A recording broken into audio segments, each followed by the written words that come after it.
Hi, I'm Devin, and today we're in our showroom to give you some tips and tricks on how to clean your deck railing. Before we get started, there's a couple things that you're going to need. The first off is a low lint towel. The reason why you want a low lint towel is because you don't want to leave residue behind after you wipe off your railing. Second is going to be a mild grade detergent, and then you're also going to need a bucket and some water. Let's get right into it. So step one is going to be to go through and clean off your entire railing of any debris, and at the same time you want to keep note of any nicks or marks on your railing so that you can come back with some touch-up paint and fix those up. Touch-up paint is available at DecksDirect.com.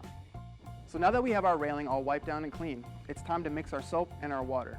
There's one main thing to remember here, and that's less is more when it comes to the soap. You definitely want to have more water than you have soap here. Step number 3 is time to dunk your towel. You want to be sure to wring your towel out very well so that you don't leave soap residue all over your railing after cleaning. Let's get right to it. Now that our railing is clean, it's time for step 4, which is to dry.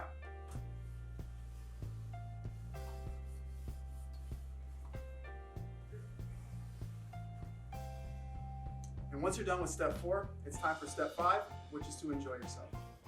If you found today's video helpful and you liked it, please give us a like, hit our subscribe button, and come back and visit us again. Thanks.